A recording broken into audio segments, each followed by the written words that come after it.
January 8th, 2008. I fell asleep. But to answer your question, yes, I want to grind you.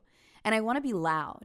And I want to give you a nice, warm mouth hug too. This text does not seem that odd for two people that are in an intimate relationship, and Jody and Travis Alexander were. Now, despite the fact that Travis had a girlfriend at this time, Jody didn't care. She and Travis had a pretty intense relationship that was on and off, even though they'd only known each other for a few months. And, to top it off, Jody really likes Travis. Some girls like you, and some girls really like you. And it's not always because of your charm or your job or your good looks, but it's because you've been chosen. You've been chosen to validate their entire existence. Because if there's nothing inside, if there's no self-love and there's no nothing, then we must get it from the external. And you have been chosen to love me back so that I can love myself. And now this is very easy. All I need you to do is to love me back just as hard as I like you. See? See how easy it is? You just need to sit there, give me all of the attention back that I give to you, because then maybe I will like myself. And if you don't do this, you can't be here.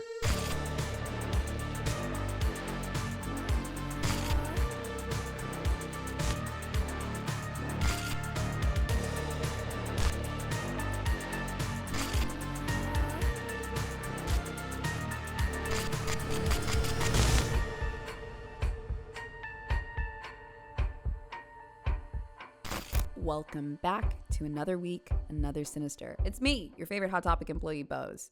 This week, I've got on one of Vinny's hoodies, though, so looking a little bit less Hot Topic. But look, the inner mall employee never leaves. You guys already know Sinister is for bad girls that don't want to be bad anymore, or anyone that's ever encountered a bad girl and wants to understand how she was made. In the show, I don't focus on the murder itself. In fact, quite often, if you're a regular listener, you know that when we actually get to the crime itself, we don't spend very much time there. I'm more fascinated in the childhood, the patterns that led up to this violent behavior, and how everything played out in the courtroom. Also, I have a question for you guys this week. Have you ever seen a case before where you thought, oh my God, that could have been me? I'm really curious because, so many people, their early life starts out relatable in a sense, not necessarily normal. We've talked about a lot of horrible childhoods that made people do horrible things. And I think the other thing that's interesting is like when you look at a lot of these childhoods, you completely understand how we got to that point. And we don't try to justify, we just try to understand the child they were and then the adult they became. I gotta give a big shout out to the Sinister team this week. If you didn't know, we are a team entirely of women outside of our lovely editor, Mr. Limerance. Researcher, writer, post-production person, like pre-production, everything. Like it's all chicks, okay? And this week I thought it was really interesting because researcher was really into this case. Writer was just putting in so many like thoughts that she had, because a lot of us have heard of the Jodi Arias case, but I specifically asked if we could go in deep. I want to find out details that I never knew before about Jodi Arias. And if you've been watching this channel for a while, you know I've done so many Jodi Arias videos. I highly recommend after you watch this one, there's an older video of mine where we watched her entire court case where a guy named Juan Martinez, just really just took Jody to church, okay? It was actually incredible to watch. I've got to say, though, it is one of my older videos. So when I was a little younger, I was very animated and very expressive. So it's kind of a fun video, but also at the same time, like, just know it's a little bit different than what you may be used to if you've come in the last year. Look, I grow up a little bit sometimes, but the video itself is still interesting. We'll put a whole playlist of Jodi Arias videos below if you want to catch up after this, but we have to start with the whole story. This episode is sponsored by Squarespace. If you're starting a business or selling something online, or even just trying to find a place to display your portfolio, whether it's creative writing, art, photography, whatever, you need a website. You do. And listen, Everybody wants to have a website for their art or business that they create, but it's just such a pain buying the domain, writing all the information, trying to figure out SEO. Oh my God. And don't even get me started on design. I am somebody that is not good at designing anything. It's an all-in-one platform that is designed to help you stand out and succeed online. And listen, it's not just about having a website. It's not just about having a flashy domain name. It's about it looking good. I mean, come on. Have you ever gone to a business's website, but it's kind of janky or it seems like it's a little dated and you're like, okay, how up to date is the business itself? Listen, your aesthetic is pretty important and Squarespace makes it incredibly easy. You can pick from hundreds of different designs that are fully customizable. You can drag, drop your images, change the colors quickly, fonts, sizes, plug in your social media. Whatever you want to do, it's just a couple of clicks with Squarespace. The other cool part is Squarespace can also help with the SEO. SEO is basically search engine optimization, okay? Now, if you're promoting your website on Instagram or, TikTok or something like that, then sure, you might get a couple of hits. But the best way that you're going to get new customers and new eyes is if your stuff is trending a little bit higher on the Google search page. And that is what SEO tools help you do. And guess what? It's all built into Squarespace. I know, it's already enough that you got to make the art yourself. Now you got to build the website and now you got to market it. No. Let's just use the SEO tools on Squarespace. So, as usual, I got a little discount for you. It's 10% off and it's 10% off of your first domain purchase at Squarespace. So, if you guys want to check it out, you can go to squarespace.com/sinister. That's squarespace.com/sinister. Or when you go to checkout, just enter the promo code sinister. Hey, don't forget to get your 10% off and let them know where you came from. Jodi Arias was born July 9th, 1980 in a place called Salinas, California. Her parents were Bill and Sandra Arias, and they had actually just gotten married the year before in 1979. So Jody was their first child together. She did have an older half-sister, which she somewhat had a relationship with, but in this new family, she was the oldest of several children. Jody had 2 younger brothers and a younger sister, so she was kind of the big sister of the family. But her dad worked in restaurants. He owned a couple of different restaurants, and then her mother was a stay-at-home mom. She was kind of a homemaker. So even though Jody was the big older sister, mom was always around. Growing up, she seemed to have a pretty normal childhood. She was engaged in a lot of activities. She got really into photography. She had her own little camera, and everybody said that Jody seemed like a very sweet, normal girl. Now, not to get too far ahead, but Jody would later in her trial cite that she was in a physically abusive home and there were a lot of issues. But what I find interesting was in 2017, Jody's mom did an interview about what life was like now that her daughter had been locked up. And I have to say, the patterns that I saw in her mother's interview later, kind of defending her daughter, accepting what had happened, and promising to just always be a mom no matter what, without denying Jody's wrongdoing, it kind of indicated to me that she was a pretty sound, emotionally mature person. I'm zeroing in on this because you guys know I'm always interested in the childhood. And I mean, all of Jody's siblings did not cite any abuse. And when you actually read the way her mother speaks,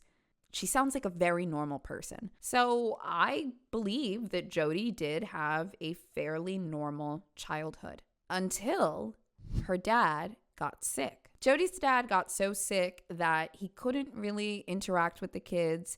He couldn't work anymore. He had to sell all of the restaurants, and he also needed to be a little bit closer to family because even though his wife was, a homemaker, his illness was severe enough that he just needed a little bit more support. I would actually say that this might be the turning point in Jody's life because suddenly her dad is so sick that he's not really present in her life. even though her dad was always working, she still got to experience as a little girl, waking up and seeing dad in the morning, dad coming home in the evenings, and just kind of that normalcy, that familial love and everything. And then suddenly at an early age, it's just ripped away. And dad's not always giving hugs like he used to. Dad can't always get up. Sometimes dad is not even home. I believe that this was probably very jarring for Jody, and I would feel like it creates a child that is just always praying and hoping that dad's going to get better eventually and everything's going to be okay. Because her father wasn't getting better, they moved to a small town called Wairika in California. This kind of brought something else out of Jody. They described her as very resentful and rebellious. She was in this small town, didn't really connect with people easily, and dad never got better. It was clear to people that Jody was upset about something, but when directly asked about her dad or how she was feeling, there was nothing there. Jody never cried. She never seemed emotionally upset. She just was angry. And now, despite the difficulties in the new town, Jody carried on as she previously did, having a lot of different extracurricular activities that she liked to participate in. She occasionally played soccer. She ran track. She also took some creative writing classes. She seemed to just enjoy exploring different hobbies, whether they were physical or creative. It was just fun for her. But then, when she was 17, she started playing around with a little bit of drugs. In addition to the drugs, she also started developing some self-destructive behaviors. One of which was, well, you guys decide. She met a guy when she was in high school at 17 and was completely enamored with him. He was an older guy and he had his own place, and Jody wanted to be with him so bad that she actually dropped out of school in her senior year. Just quit halfway through when she only had a couple of months left to go. And Jody was on track to graduate. She had all these extracurriculars. Her grades were just fine. Nothing astounding, but they were perfectly fine. Months before she's due to graduate, she drops out, starts dating this guy, and moves in with him. I think this is the first indicator of how important men are to Jody. Mind you, we are in the late 90s, but it's not like this is the 1960s and you, as a woman, just quit everything, quit school and shack up with a man. Personally, I think it's a bit odd that, this is in the late 90s, almost the 2000s, and she just had a few months left and she was like, nope. I love you so much. I am going to move in with you. So she does. And honestly, the relationship does not last long. But regardless, after they break up, Jody does not return to school. She just enters the workforce and decides to try to figure it out. It was around this time that Jody's parents started getting phone calls from other people saying, you need to check in on Jody. Something is not okay. And so her parents would kind of check in, but they were a little nervous because they said that Jody, out of nowhere, seemed completely mentally unwell. They did not recognize their daughter in any way, shape, or form. And people would call Jody's mom and say that they needed to get her daughter some, quote, help. It was also around this time that Jody's mom started saying that Jody would have these freakouts, as she described them. She said this was a pattern that she never saw when she was younger, but just out of nowhere, after she moved out, it was everything was lifted and she could do whatever she wanted. She could do drugs. She could hang out with sketchy people. And it's like this part of her came out that her mother didn't recognize. And at the drop of a hat, if Jody didn't get her way, she would freak out. Over the years, Jody worked a couple of odd jobs, a lot of them as a server.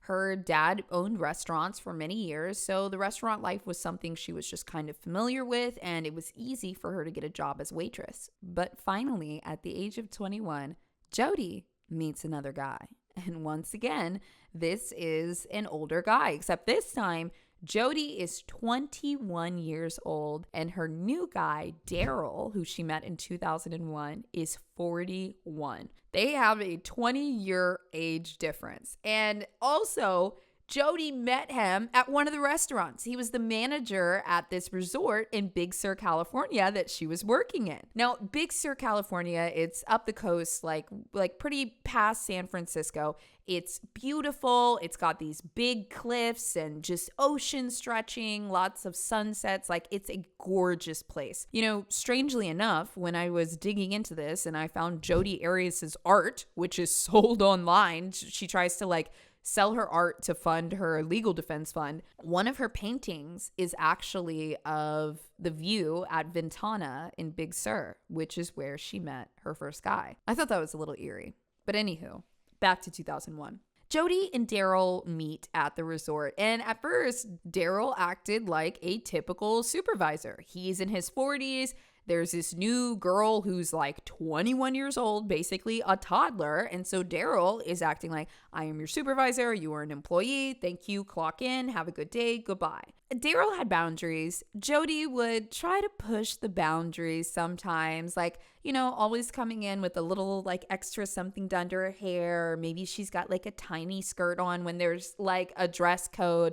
Just, it was obvious to people that Jody wanted a little bit of attention from Darryl. Now, these two would work together every day for a year, and people noticed, you know, Jody trying to get a little attention from Darryl, but nobody really suspected anything was going on until Darryl steps down as a manager and becomes a server. Now, hey, this is like glaring red flags for me. I have worked in the serving industry for years. I've been a bartender. I've worked in restaurants. I don't think I have ever seen somebody get to go from server to manager, especially at a luxury resort. Like where they were working, this place is like $800 to like $1,500 a night.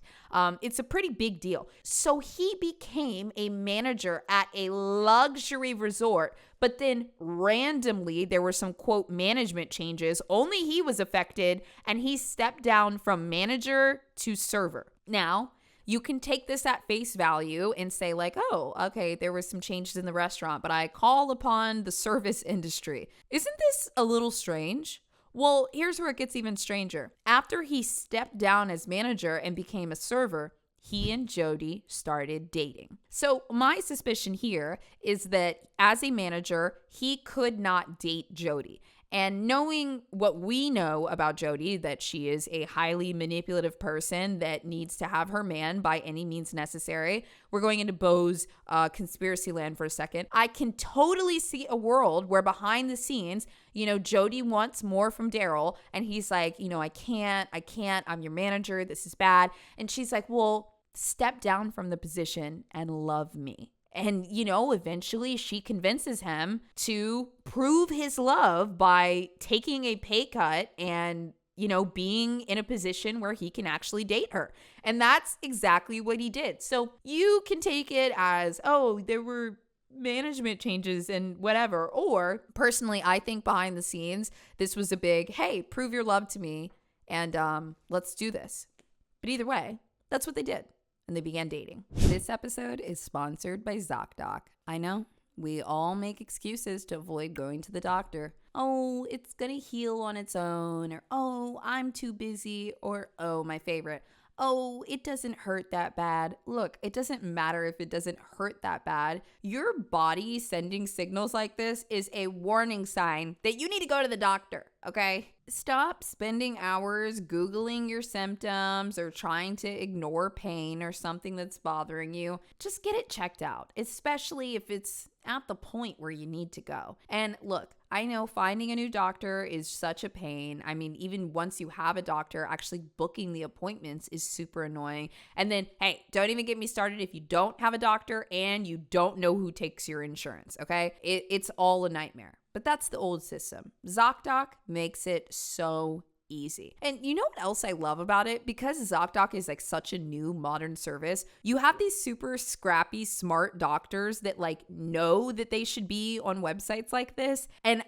I really cannot express enough. All of the doctors that I have met off of ZocDoc have been amazing. I'm not kidding. Like, granted, they show the reviews and like how many stars they have based on other people's experiences. Every single person that I have picked out from ZocDoc has been fantastic. I have a new dermatologist. I have a new primary care doctor. Like, everything I've gotten has been off of ZocDoc. And so look, if you haven't heard of it before, it's basically a service that makes it incredibly easy to book appointments in your area. Sometimes they have appointments that are available within 24 hours, 48 hours.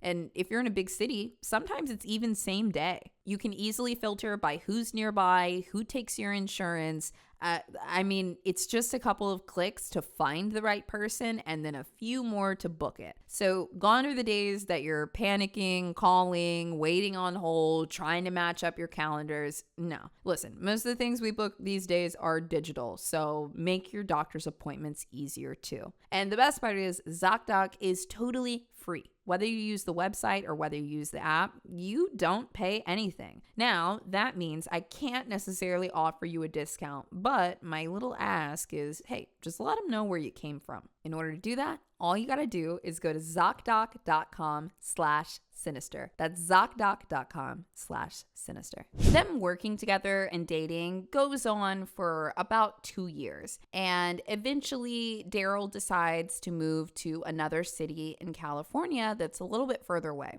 Now, just to give you a little bit more of a backstory on Darryl, he was previously married, he had a son, and he was a manager at the place where Jody worked. You guys got to understand that Darryl is a cocktail for a woman that needs validation. He's older than her, so that age shift already gives a little bit of power. He is in a management position, so he 100% has power over her. And then also, he still has a connection with his ex-wife. This is incredibly validating for Jody because it's like, hey, can I make you step away from your relationship with your ex? Can I make you step down from your job? Can I make you move? Can I make you violate your boundaries, all to prove how much you love me? And you know what? Darryl was a pretty chill guy. And also, he really liked Jody. So he gave her every single piece of validation that she wanted. Now, this part might be shocking because y'all know Jodi Arias is a piece of work. But Jody and Darryl actually stayed together for 4 years and ended up buying a house together in 2005. This was a 1,300 square foot house in Palm Desert, California. It was sunny. It had a nice little pool in the back, multiple bedrooms. So according to Jodi Arias, they took a shorter mortgage payment for this, and they were supposed to pay $2,800 each per month. And she claims that they agreed to this. Now, I can't believe I'm taking anything that Jody says at face value, but I just thought this was so interesting because it was like a $400,000 house, and I guess they were trying to condense the mortgage term by paying more. It seems like Darryl was capable of doing that, but Jody, I mean, she was just working odd jobs, didn't have her GED or anything. And when I actually put that into an inflation calculator, because obviously, like, I'm curious, that would mean that Jody would have agreed to pay in our time in 2025 $4,685 a month. $2,800 in 2005, adjusted for inflation, would mean that Jody was paying upwards of $4,600 per month. And I can totally see this world where he's like, well, hey, you know, this is what it's going to be. And Jody's like, okay, yes, I'm Miss Perfect. I can do that. So Jody has to get multiple jobs scrambling to pay this mortgage payment. Okay, I don't know why they didn't just say, hey, baby, let's get a 30-year or something, because this is crazy. But Jody is up for it, okay? She is Miss Prove Herself. She's Miss Let's Do It All. Miss Baby, I Love You. Let's go. So she had multiple serving jobs, multiple odd jobs, and then also she gets something a little bit more consistent with this company called Prepaid Legal. They're now known as Legal Shield in the current time, but she was an independent photographer, which means that this company would send her out to different conventions to take pictures. Jody really had full confidence that she loved Darryl, that this was going to work, and she was just going to keep paying her part, and eventually they were going to own this beautiful house together. And everything seemed to be going pretty well until 2006, when Prepaid Legal sent Jody out to a convention in Las Vegas. And it is there that she met a man named Travis Alexander. Travis was 29 years old, and he worked as a motivational speaker and an insurance salesman. Like Jody, he was working a couple different jobs, but Travis was doing incredibly well. At just 26 years old, he actually purchased his first home, and this house was 3,700 square feet, 5 bedrooms, 3 baths, and a 3-car garage. Travis did a lot of work as a traveling salesman and also as a traveling motivational speaker, so he was smart, and he would actually rent out his home to people while he was on the road. So Travis is a bit of a businessman. He's getting paid for his motivational appearances. All of his travel is paid for. He's making money off of insurance sales, and then also he's renting out his house while paying his own mortgage. Like Jody, he was a bit of a jack of all trades and hardworking. This was incredibly attractive to her because in order to support Jody's life with Darryl, she was working hard. But Travis presented as this charismatic, really interesting, attractive guy that was already all set up. And not only did Jody like him, but he offered the ability to take care of her rather than her just working 24/7. Travis was one of 8 siblings, and his childhood is actually a little bit murky. Some reports say that his parents were very hardworking members of the Church of Latter-day Saints. And then some reports go on to say that Travis's parents were both drug addicts and his mother was barely around. Now, considering Travis went to live with his grandparents when he was 8 years old, I'm kind of leaning towards believing the second narrative. Regardless, he ends up moving out of there and living with his grandparents, who actually were also members of the Church of Jesus Christ of Latter-day Saints.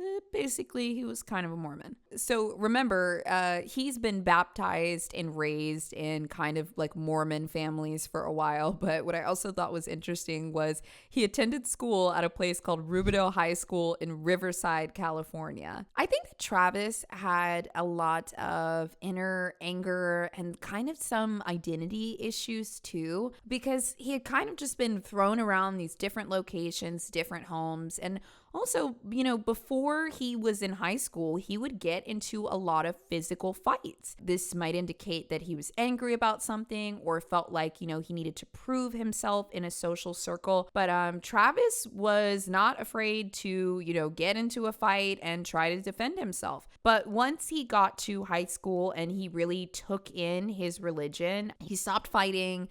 He really just embraced the culture and tried to find some salvation in his religion. Now, this is important because you'll see throughout this story, Travis tries to get into his religion, but he kind of will teeter back and forth because he's had a lot of experiences just ever since he was a kid. Now, Travis, who is dedicated in his religion and finds some peace in it, actually becomes a missionary when he's 18. But shortly after, his dad abruptly dies on his 20th birthday in a car accident.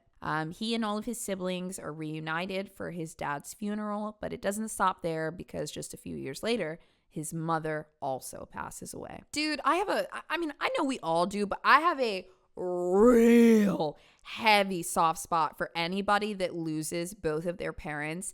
It sounds really dumb, but a lot of us are still trying to make our parents proud in some way, in little ways, whether it's like, buying a house because your dad thinks that's like the American dream, or whether, to your mom, it's like having 2 kids and a white picket fence or something. Like a lot of us will do little things that we really know that our parents kind of wanted, and it helps us get a little direction in our life. And also we're seeking a little validation. Look, you're seeking validation from your parents your whole life.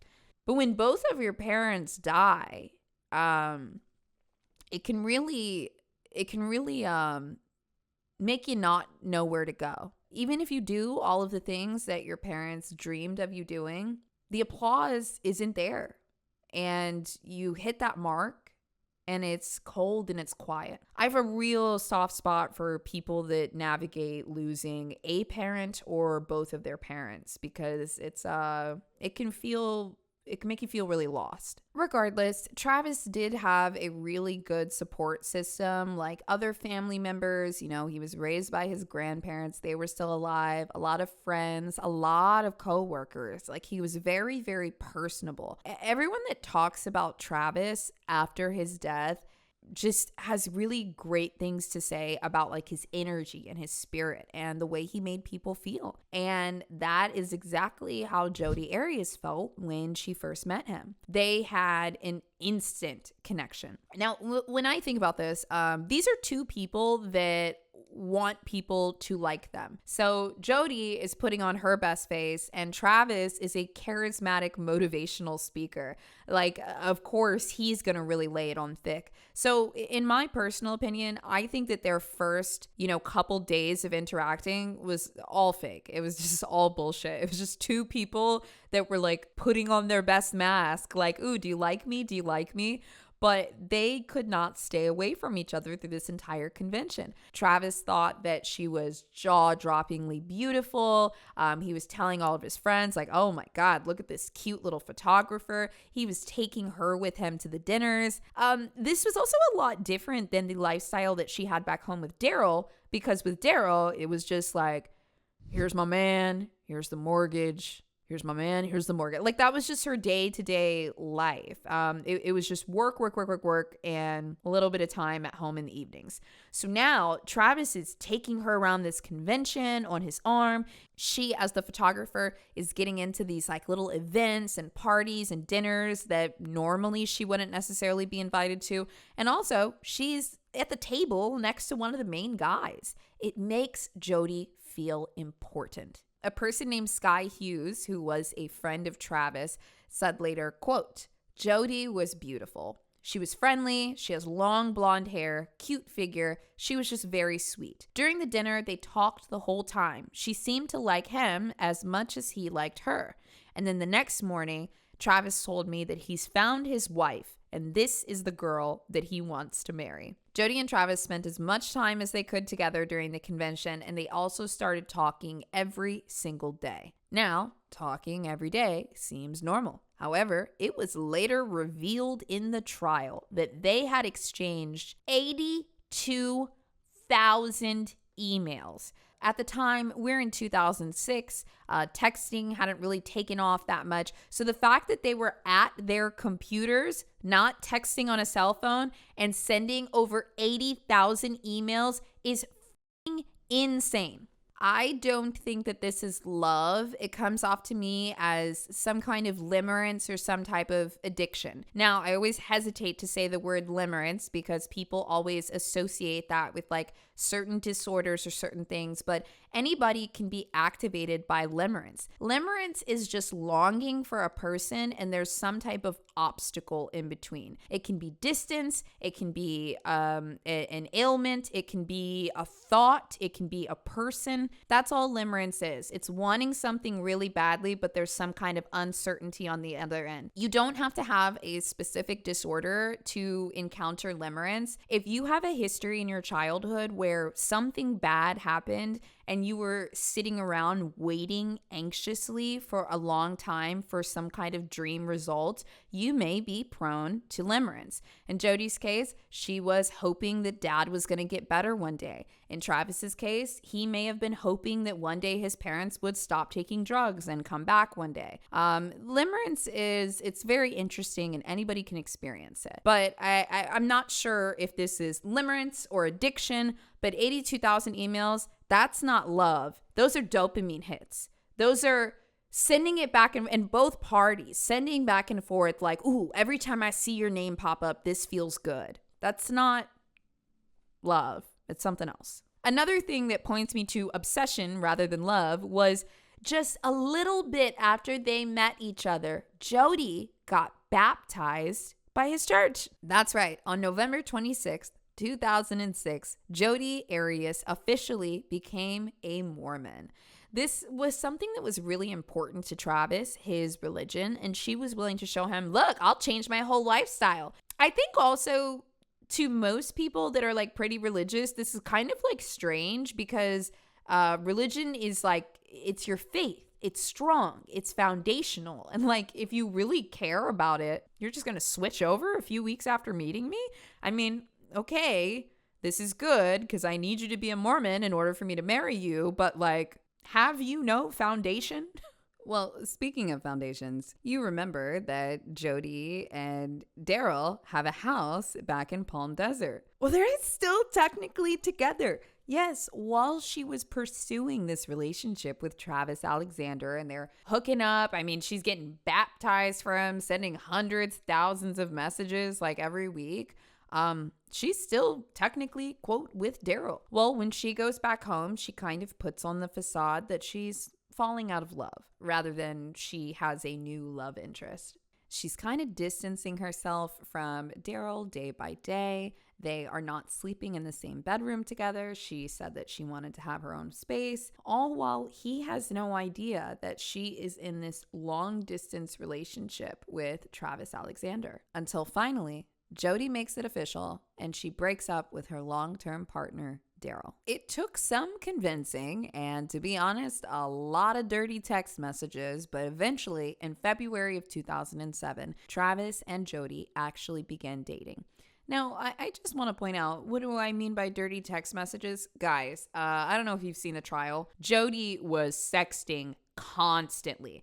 And what I just find interesting, I mean, I'll read you some of her texts in a little bit, but it seems to me like Jody really used sex as a weapon. It doesn't even seem like it went both ways. Like, there would be times that Travis would send her a dirty text and she wouldn't respond for hours. In girl world, that usually means that we're pissed that you don't want to just like talk to us. You just want to talk about sex again. But she wouldn't respond for a few hours, and then eventually she'd come back and be like, oh yes, sex. I love that. And I want to give you a blowjob.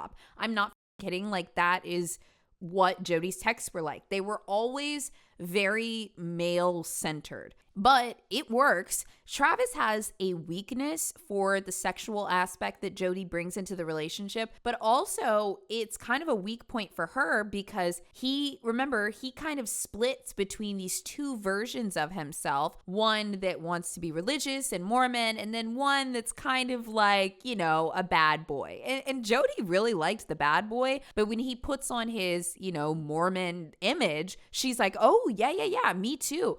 But for Travis, he really genuinely was raised in the church. And so he will give in to Jody's sexual advances, but then later feel really disgusted by it.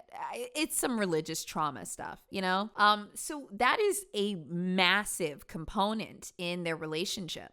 And I also think that this really frustrates Jody because the sex would always work as a tool, but afterwards he would feel angry with her that she used this because he felt like it was a weak point and that's not how he wanted to go about it. Now she does officially become Travis's girlfriend, but also, if you recall, I said earlier that I believe their initial union at the convention was just all bullshit.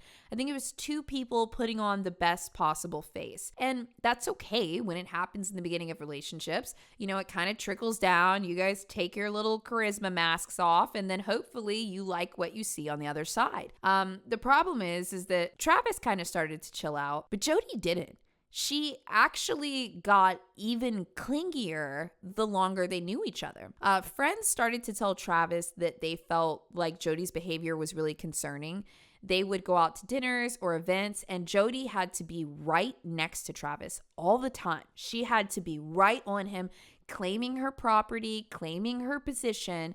And I think usually when people get together and they start to meet more of the friends and family of their new partner, If they're extroverted, like Jody was very extroverted, always chatty, you would think that they will probably want to build a relationship with their new partner's sibling or with their grandparents or with their friends or something. But Jody didn't do that. When she was in these environments, she would just stay really close to him, holding his hand and just kind of like looking around. She didn't want anybody to talk to him. She didn't want to be excluded from the conversations. She needed everybody to know, this is my man. Don't look at him. Don't touch him. And everyone felt that. Like, the interactions were very strange. People also pointed out that Jody needed to make sure that everybody knew that they were together. Like, every conversation was, oh yeah, my boyfriend Travis, or oh Travis, yes, my partner Travis. Yeah, Travis and I are dating. Yeah, we've been together longer. You know, we officially started dating in February, but we've actually been together for quite a while. Like, he's been with me for a long time. Like, she needed everybody to know, to the point that it was like disconnecting in the conversations. It was like her internal monologue. Like, this is all she knew. It was very strange. And one friend actually said to Travis Alexander, quote, Travis, I'm afraid we're going to find you chopped up in her freezer. They said very early on, she was completely obsessed with him. And it seemed like his expectation with her was kind of leveling out to a normal relationship status, whereas hers was only escalating. To make things worse, after Travis became a missionary at 18, he did get much more involved in the church, and he actually cared about it. Now, even though Jody was baptized, he was haunted by a lot of the sexual experiences that he was having. He felt like they were sinful. He felt like, you know, they weren't married. He also just felt like it was too much. He was experiencing a lot of guilt when he went to the church. And he actually articulated this to a few people. You know, the girl I'm seeing is taking me down a bad path. She's taking me down a path that is not with Jesus Christ. And eventually, you know, Travis listened to his friends and he broke up with Jody. I think it's pretty serious that just a few months in, all of his friends were pointing out her disturbing behavior. You know, I've had friends before that have been dating pieces of for 6 months or a year. And like, I'm going to tell you once or twice, but you know, afterwards, if you're not in danger, then I'm going to let you do you. Everybody was telling Travis, yo, what is up with this chick? And so he listened and it was done. Jody and Travis were only together for 5 months, from February of 2007 to June of 2007. And he told her, don't come back. But Jody felt like the breakup was optional. And the whole don't come back thing, well, he didn't really mean that. Of course, Travis didn't mean that. So she decided to move closer to him in Arizona and just start showing up at his house anyway. This was odd for Travis. He had ended the romantic relationship, but Jody would just show up at her leisure, unannounced, and act like everything was fine. Sure, she would acknowledge that they were no longer romantically together, but I think in Jody's mind, she believed, well, you know, if we become friends and he realizes that I'm just the best, that he'll stop all of this silly nonsense and we'll just be together again. But Jody's reality was shattered when Travis ended up dating another woman. Travis got with his new girlfriend in December of 2007, so it had been just about 6 months since he broke up with Jody. I think that's a fair amount of time to move on from somebody that you only dated for 5 months. Now, this person was of his faith, they were a bit less crazy, and he really liked her. He didn't talk about her much to Jody, but Jody found out through mutual acquaintances, and she began to unravel. Now, unbeknownst to Travis Alexander, this is supposedly still up for debate, but it's not up for debate. I think it's entirely true. Forensics in the early 2000s were a little bit weak, but there was a suspicion that Jody had hacked into Travis's emails and his Facebook. Part of this was because she would sometimes say things specifically that he had written to other people. But there was no firm proof that Jody had done this. Everyone just knew, oh, that's 100% something that Jody would do, feeling entitled to your personal space, messages, and privacy. And then 2, just repeating it in your face to taunt you. It really really just matched up with her character, but they could never fully prove it. And then another aspect of this as well was when Travis would plan dates with his new partner or talk to people about things, Jody would just show up to his house on the night of the date or when he was supposed to be somewhere or when she knew he was home. It was like she had hacked into his accounts, but she didn't change any passwords or anything, and she was just watching. As Jody begins to collect more information, whether it be from his emails, friends and family, or just showing up, driving by his house and watching, she begins to alternate between anger and, oh, hey, Travis, I'm back again. No big deal. It's like this crazy cycle. One night she goes and slashes his tires. And then, the next week she literally would come in through the doggy door. Travis changed the locks. And Jody showed up at his house unannounced and came in through the doggy door. And then she insisted that they had sex that night. They did. Then a week later, Jody gets mad about something again and she slashes his tires again. So Travis is stuck in this cycle of fear and everything's okay now. Here's a threat and, hey, Travis, do you want to have sex? Like it's a wildly unpredictable pattern. And when you're in a situation like this with someone who is obsessed with you, but also being incredibly unpredictable, generally what people will do is just kind of freeze and kind of give them the things they want that feel not that bad and just hope that it lessens all the bad things that they're capable of doing. So while Jody is stalking Travis Alexander, she's completely detached from her relationship with Darryl, even to the point of no longer paying her share of the mortgage. She put all of the financial pressure on him and he couldn't keep up. So ultimately, the house was auctioned off after a foreclosure and it's sold after an unpaid balance of $267,000. Supposedly, Jody and Darryl were still friends at this point. But I mean, the fact that he lost that house because she just disappeared on him and stopped paying the mortgage, I feel like was probably quite a blow to him. All the while, he has no idea what she is doing on the other end. So Travis is actually seeing this other woman while still entertaining Jody. I'm going to be honest, I actually don't know here if Travis was afraid of Jody and trying to appease her in small ways, or if Travis was just, being a dude in his 20s and playing two different girls. Now, let's be real for a second. Even if Travis was doing the second thing, like who knows? He could have been having an identity thing and it was like some real trauma. Or maybe he was just a player, right? How many of you guys have run into a dude that was talking to, 6 women at once, okay? I can't even name how many times this has happened. You move on. You leave. You don't come in through the doggy door and say, hey, you want to like, that's not what you do. Think about a person that you've had a massive crush on. Like, how far did you go? Like, really? Or even an ex that you were back and forth with? Come on, man. Jody is absolutely off her rocker at this point. So Travis is with the new girlfriend, but he and Jody are still sexting. In one of her messages, she said, I fell asleep. But to answer your question, yes, I want to grind you. And I want to be loud.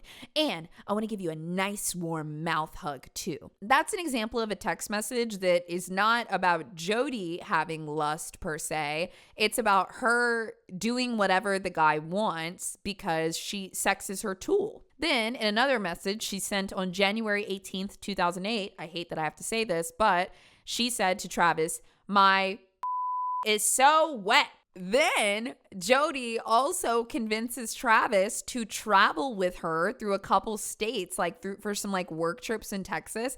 She's, I need help. I need protection. Don't send me out there by myself.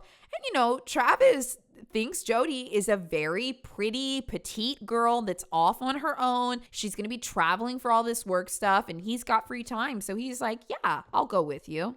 So they actually continued to see each other in March, even while he was seeing this other woman. So they do this big trip, and there's not really information about what happened on this trip, like whether things were good or not. But what we do know is that in April of 2008, after this, Jody moved back to California, leaving Arizona, and moved back in with her grandparents. I find this interesting because Jody always lived with her own parents before, and she had other family members. I actually almost wondered if there was a thread between Travis grew up with his grandparents, and Jody's like, well, I'm close with my grandparents too. See, look, yeah, I even moved in with them. I just thought this was very strange, but yeah, into her late 20s, she moved back to Cali and there she was with them. So Jody and Travis actually also had blogs around this time. And of course, Jody would obsessively check Travis's. He would check in on hers pretty regularly too, but Jody had to read and decode every single thing that he would post. Right after she moved out of Arizona and went back to California,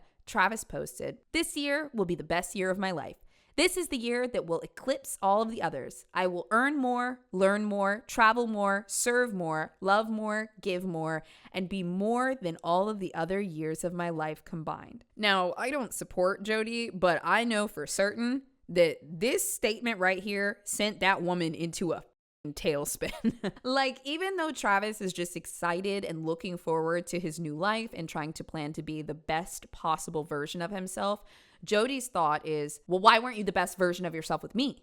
Didn't I make you the best? Weren't you happy with me? What do you mean that this next year is going to be better than all of the years combined? What about the year or two that we just spent together?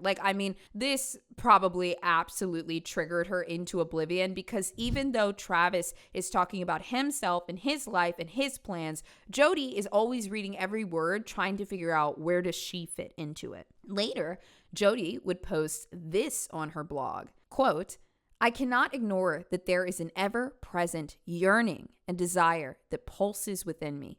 It throbs for gratification and fulfillment." In the beginning of this, when I was talking during the intro, I think there are some people that may have kind of resonated with that, thinking that Jody had severe abandonment issues or, something a little bit deeper.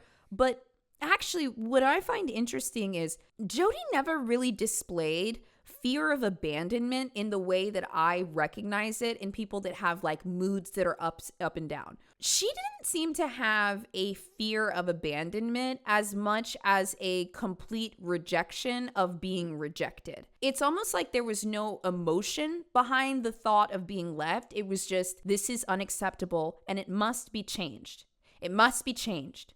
It is unacceptable, and I need to change it right now. Travis said that through any of their conversations or issues, she never cried. Her family also cited this as well. It was almost just like something would turn in her, and we need to fix the problem. It didn't seem like this fear was connected to a childhood fear of abandonment. It was just, I will not be rejected by any means necessary. There was more force and decision than pain and fear. So one night after Jody's blog post, Travis sent this strange message to her. And this also clues me in that we do not have all of the information about what happened on that trip when they were traveling around Texas and the other states together, or why she finally moved out of Arizona. But here's what Travis said after he read Jody's blog post. "Why don't you have him come and you in the woods? I can only imagine you are so worried about me reading that.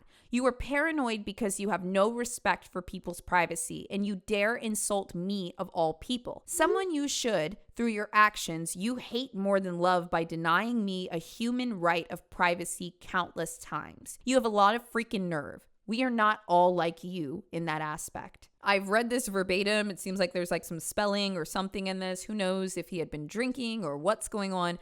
He refers to a him in this. He's calling Jody paranoid, blah, blah, blah, blah, blah. So to me, it sounds like something happened on this trip. But above all, he cites in this, "You have derived me of privacy countless times." Just based off of that information, I think that maybe on this trip or at some point it came out that Jody had hacked into his social media and his emails and was reading everything. That type of privacy violation is disturbing. I want you to imagine that you're dating somebody and you've been together for a couple months, maybe a year, okay? And you guys are very, very close. And then one day, this person puts some type of monitoring software on your computer or on your phone, and they just clone your phone and they just start watching everything you do.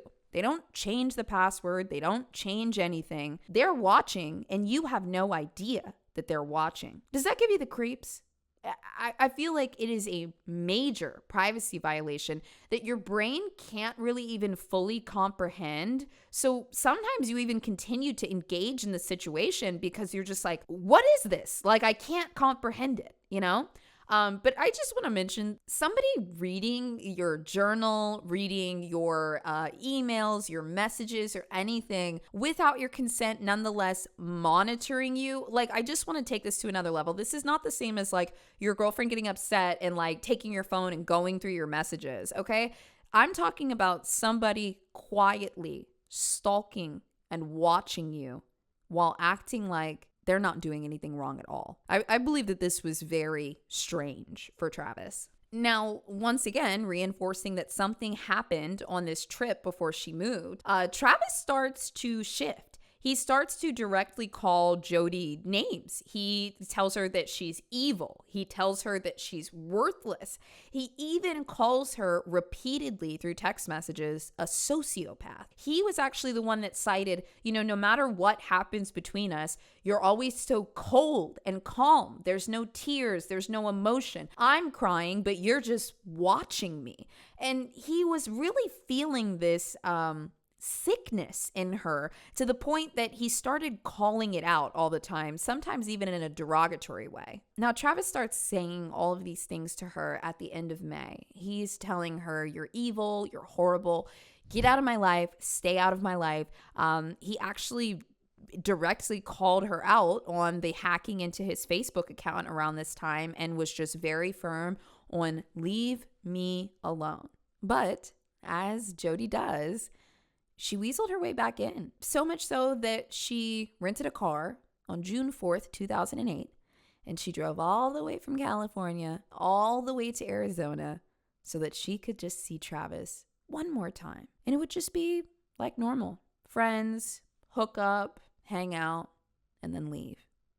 And that's exactly what she did. On June 9th, 2008, Travis's friends hadn't heard from him for a couple of days. He was a guy that traveled a lot or was always working, so, people knew that he could just be busy sometimes. But 5 days was excessive for Travis, and also everybody knew about Jody. So they went to his house to check on him. They found Travis in his home in his stand-up shower, slumped over, with his body decomposing and almost in a mummified state. There was blood all over the floor, and Travis looked like he had been left there for days. Obviously, they called 911 immediately. Emergency services arrived just after 10:30 p.m., and it was more than a crime scene. There was blood in the master bedroom. There was blood on the walls. In the bathroom, there were pools and pools of blood, bloody footprints everywhere. Travis had been shot in the head,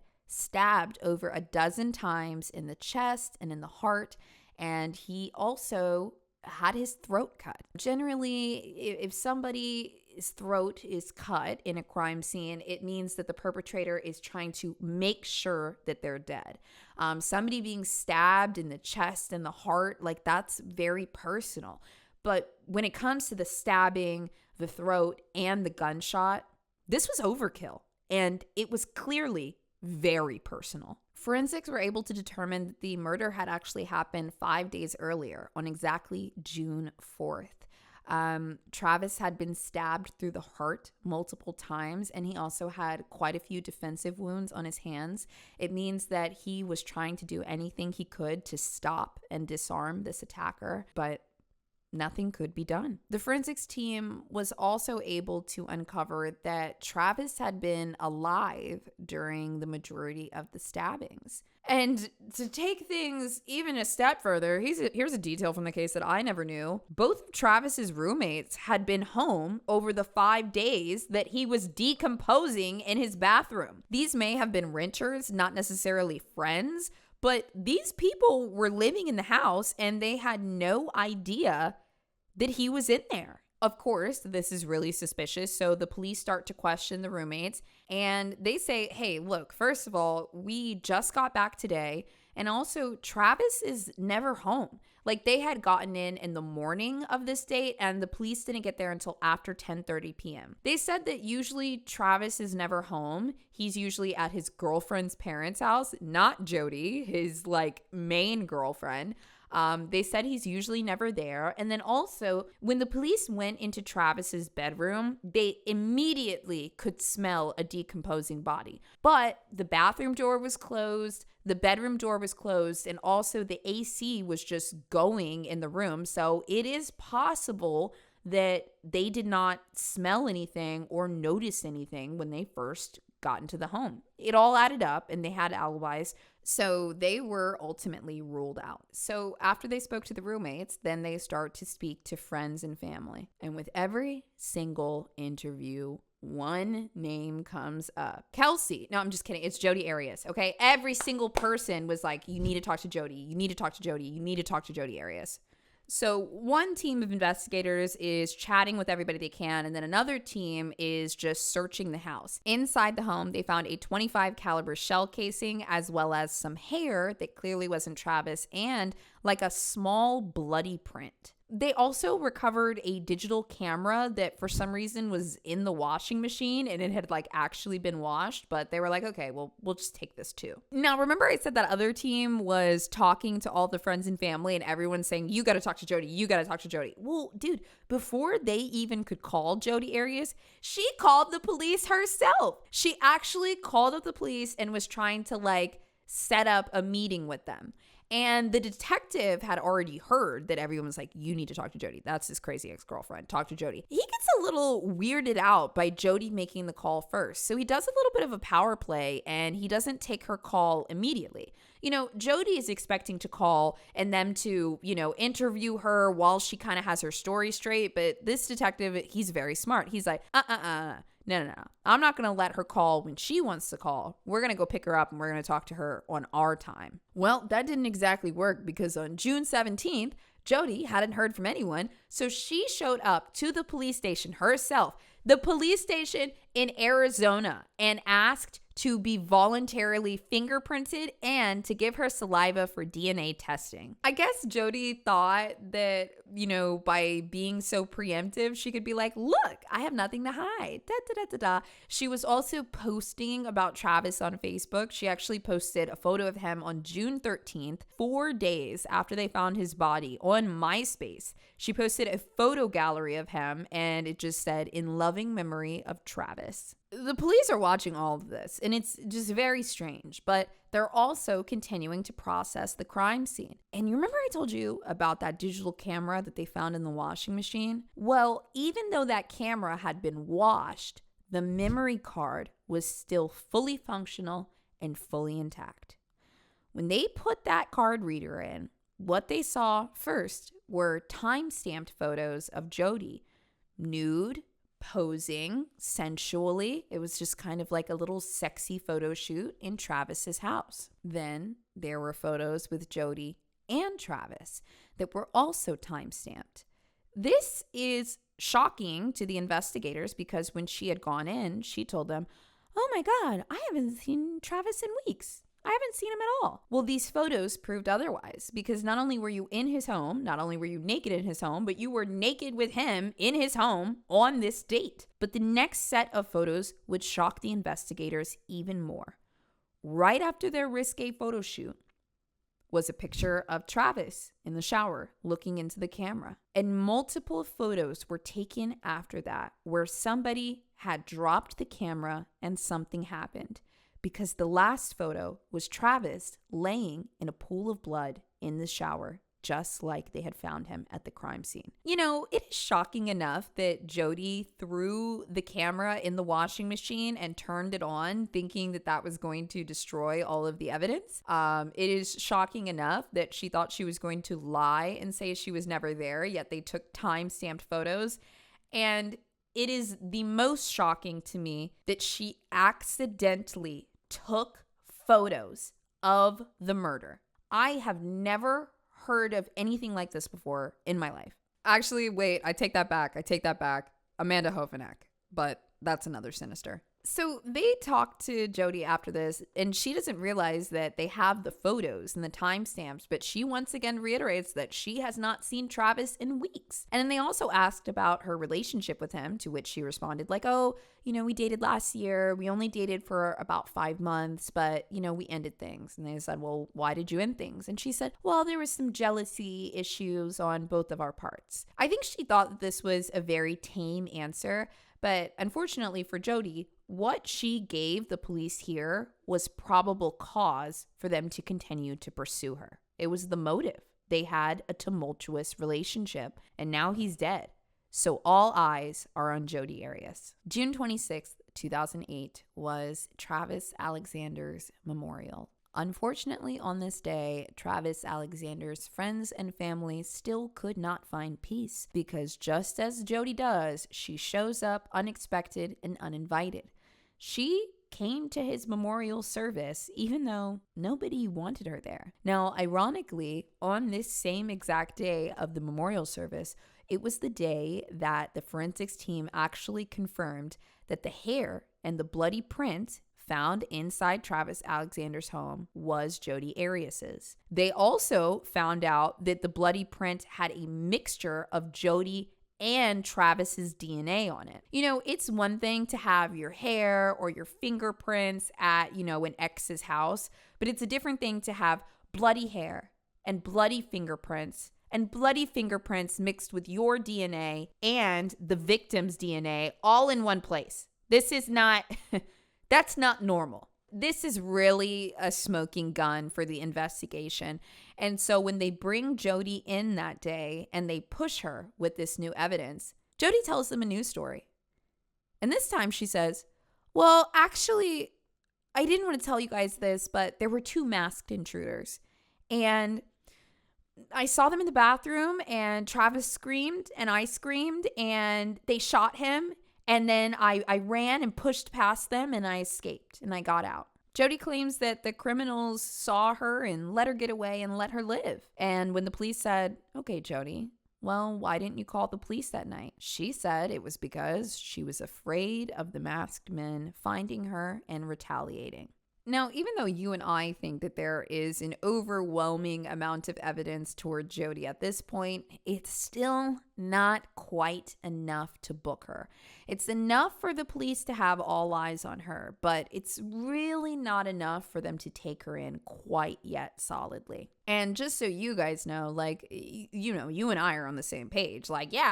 Arrest her, but the arrest ends up becoming part of the trial. The investigation is part of the trial. The interrogation is part of the trial. So everything has to be perfect.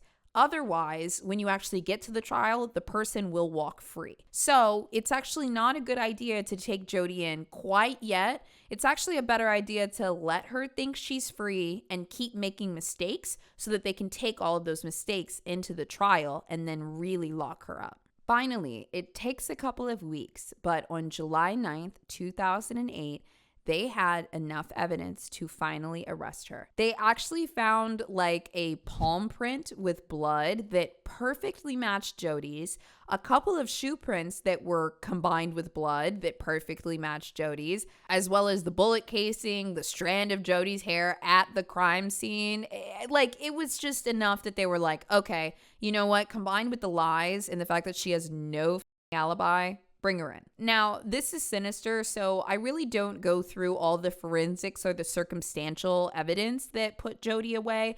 There's a lot of interesting stuff like the car rental or the gasoline that she purchased and some of the receipts, some of the messages, her turning her cell phone off when she traveled. There's a lot of that stuff, but you will find that in the court video, which, like I mentioned, I will link in the description. Juan Martinez was just really a fantastic prosecutor. He did a lot of the casework himself, and he was determined not to let Jody go. So if you're looking for more details on those forensics, that will be in those videos. Jody was charged on her birthday and then arrested a couple of days later. Actually, Jody's mother got a call from her son that said, hey, the house is surrounded by cop cars. what is going on? And that's actually how Sandy found out that Jody was being arrested. Sandy, her mom, literally could not even fathom this. Like, she thought her kid was like a little weird sometimes and knew that she changed after she moved out. But like, you know, the last thing you expect of your kid is for them to be a killer. Jody being arrested puts her into this very strange state. If you're familiar with the case, you have definitely seen this video before, but in Jody's interrogation, or before the police actually came in, you know, it's recording. So they could see Jody walking around, humming, singing to herself, you know, maybe a little self-soothing or something. But then she starts, you know, talking to herself. She also specifically sang the song Here With Me by Dido. Is it Dido or Dido? I think it's Dido. You know the lady that does the chorus in that Eminem song? Yeah, she's singing that song. And then she also starts doing headstands in the interrogation room. They finally come in and they ask Jody, like, okay, we need to take your mugshot. She actually said to the investigator, this is a really trivial question and it's going to reveal how shallow I am. But before they book me, can I just clean myself up a bit? She wanted her purse so she could put on a little bit of makeup before her mugshot. Also, just one more detail from the interrogation room that I just think is really funny. There's also this part where like Jody just starts like snooping through the trash can. Like she literally just starts digging through the trash at the police station. I don't know why, but yeah, a lot of bizarre behaviors, but I think it's because she was highly anxious and so she just started doing weird stuff. But that speaks to how nervous Jody was, even though she tried to act calm and innocent. In September of 2008, Jody is extradited to Arizona for her arraignment, where she pleads not guilty. She also starts to make a series of very smug comments about her future. She told the courts and the press, God knows I'm innocent. I know I'm innocent. I had nothing to do with his murder. I would never hurt him. He was my friend. She also interviewed with Inside Edition, and she said, no jury is going to convict me because I'm innocent, and you can mark my words on that. No jury will convict me. I understand all the evidence is really compelling. I've never even shot a gun. That's heinous. I can't imagine slitting anybody's throat. To me, these are all Delulu statements where it's like, okay, if I keep saying this over and over and over again, then maybe it'll become true.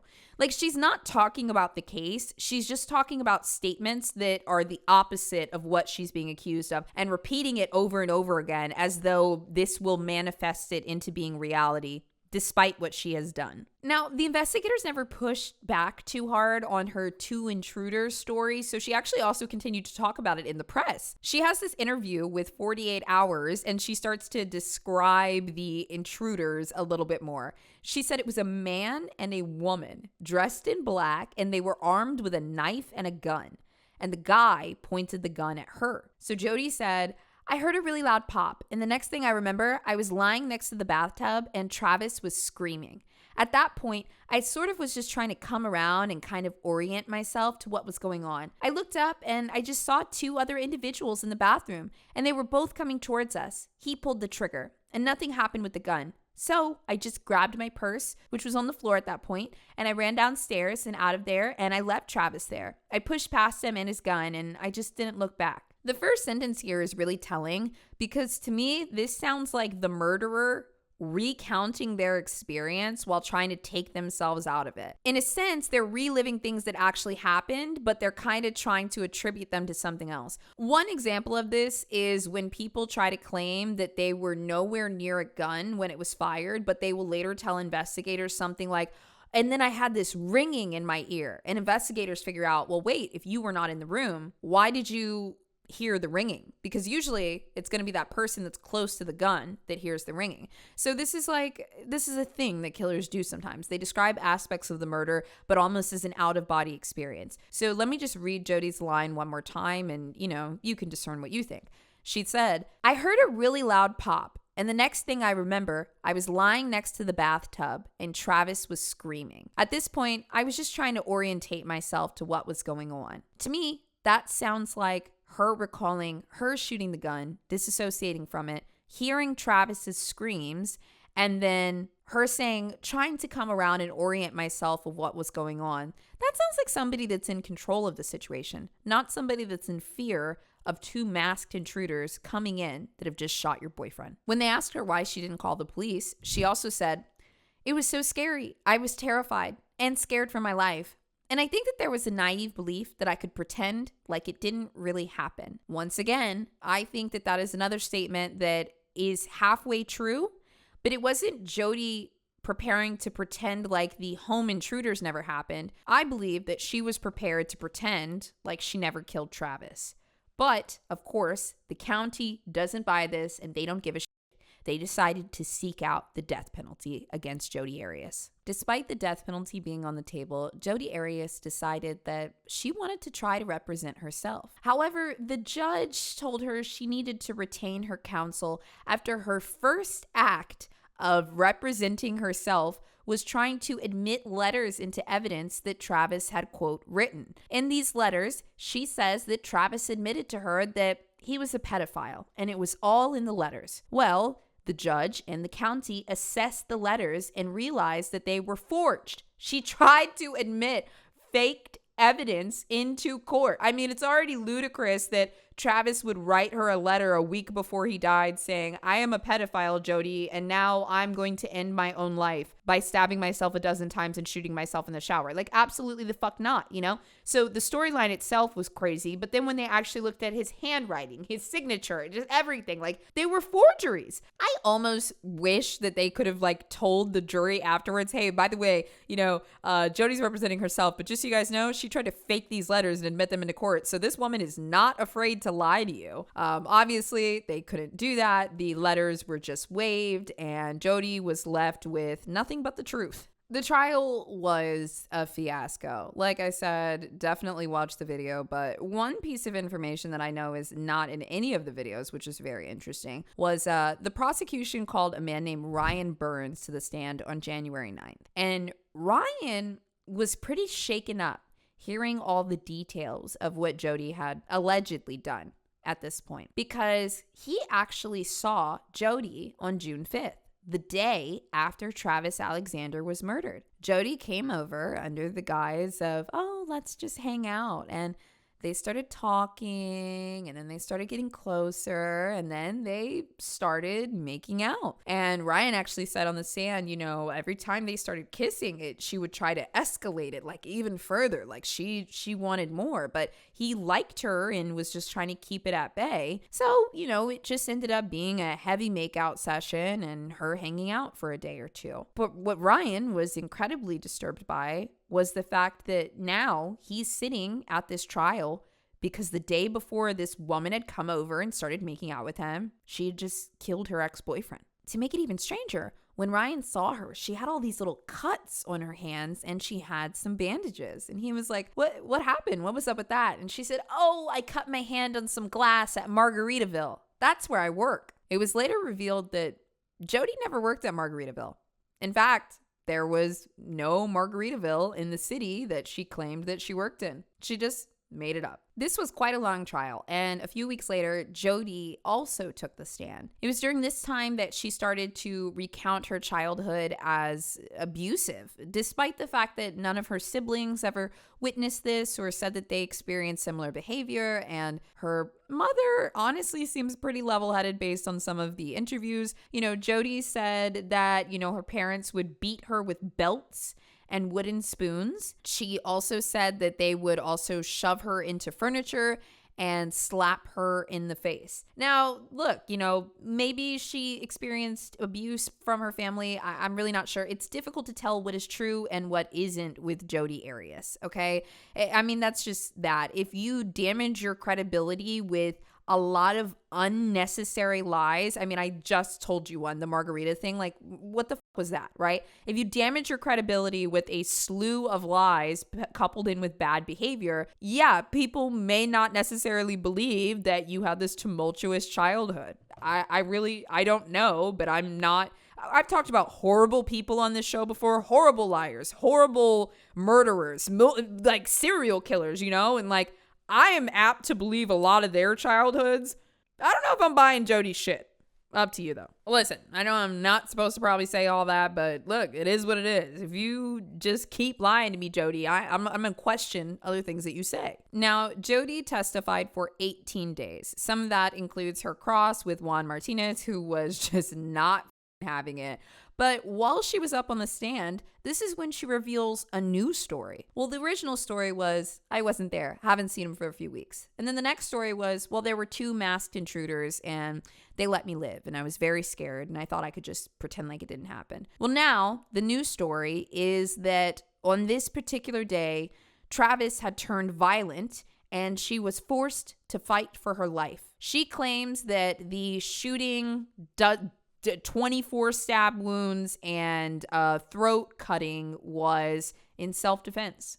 She said that she was taking photos of him and he lunged at her in anger and slammed her to the ground. And then she shot him by accident with her own gun that she was carrying with her in the bathroom, supposedly, and that she killed him in self-defense. So this is Jody's story number 3. She said after this that she remembered finding herself driving barefoot through the desert, westward, with sun in her eyes. And then she stopped to throw the gun into the weeds and wash the blood off of her hands with bottled water from the trunk of her rental car. And afterwards, she turned to the jury and said, "Lying isn't something I typically just do. The lies I've told in this case can be easily tied back to either protecting Travis's reputation or my involvement in his death, because I was very ashamed." Of course, Juan is not letting this one go. His cross-examination was brutal. Very well done, to be honest. Jody actually said later that his style of questioning, quote, made her brain scramble. She was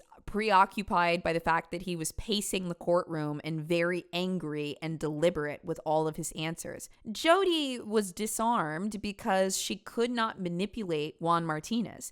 This prosecutor had looked through all of the evidence and he was sure that Jody did it. And he was not planning to let her go. He painted Jody in the closing arguments as a manipulative liar who meticulously planned the attack. And that is true considering the rental car, the turning off the cell phone, the trying to hide the evidence, and also her emailing and sending Travis voicemails days after the murder, pretending like she didn't know that he was dead. After 67 days, on May 8th in 2013, the jury came through with a unanimous guilty verdict. I can only imagine the relief that they felt because this woman murdered their grandson, their nephew, brother. I mean, she took his life. And then she went around on the TV and the media doing her makeup saying, "No jury will ever convict me," for 5 years. I mean, this is a big win for Travis Alexander's family. It's fuck you, lady, okay? However, the downside is the jury could not agree on the sentencing. Sometimes it's a big leap to try to go for the death penalty. If this was just life in prison, I believe they would have locked it up right then and there. But they could not agree on that, and it was regarded as a mistrial. So the mistrial was regarding the penalty phase, but a year later, they start up the retrial. But once again, she's found guilty, but they cannot agree on the sentencing. So this time, the death penalty was removed. She was tried again, and finally, Jodi Arias is given life in prison. You know, it's a little interesting for her to go up there and say, "No jury will ever convict me," but you got convicted 3 times. 3 times.